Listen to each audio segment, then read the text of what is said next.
Iran Israel যুদ্ধের আগুন ছড়িয়ে পড়ছে গোটা বিশ্বে। মাত্র ৯ মাসের মাথায় আবারও ইসরায়েল ও তার সহযোগী মার্কিন যুক্তরাষ্ট্র ইরানে বড় ধরনের হামলা চালিয়েছে। এবারের হামলায় শহীদ হয়েছেন দেশটির সর্বোচ্চ ধর্মীয় নেতা আয়াতুল্লাহ আলী খামেনি সহ শীর্ষ কয়েকজন। হামলার জবাবে একের পর এক ক্ষেপণাস্ত্র ছুড়েছে তেহরানও। মধ্যপ্রাচ্যে থাকা মার্কিন ঘাঁটিসহ বেশ কয়েকটি গুরুত্বপূর্ণ স্থাপনায় আঘাত হেনেছে ইরান। এমন চরম উত্তেজনার মধ্যেই মার্কিন প্রেসিডেন্ট ডোনাল্ড ট্রাম্পের হুমকির তোয়াক্কা না করে এবার প্রকাশ্যে ইরানের পাশে দাঁড়িয়েছে চীন।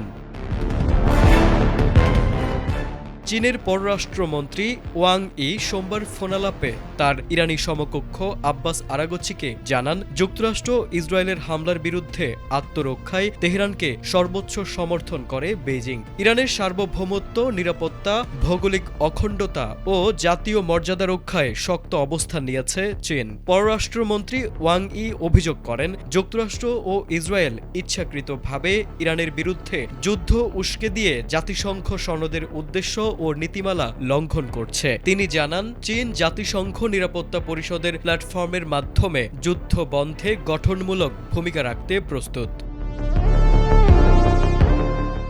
গত শনিবার থেকে যুক্তরাষ্ট্র ও ইসরায়েল ইরানের ডজন খানেক লক্ষ্যবস্তুতে হামলা শুরু করার পর দেশটিতে শত শত মানুষের প্রাণহানি ঘটেছে। এর জবাবে তেহরান ইসরায়েল উপসাগরীয় দেশগুলো এবং সাইপ্রাসে একটি ব্রিটিশ ঘাঁটির দিকে দফায় দফায় ক্ষেপণাস্ত্র ও ড্রোন হামলা চালিয়েছে। সংঘাতের এই পাল্টাপাল্টি আঘাতে গোটা অঞ্চল জুড়ে চরম নিরাপত্তা উদ্বেগ তৈরি হয়েছে।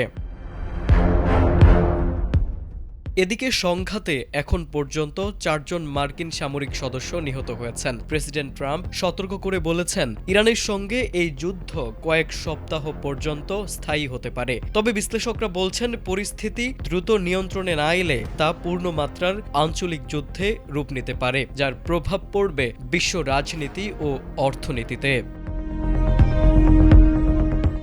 তারেক আজিজ, এটিএন বাংলা।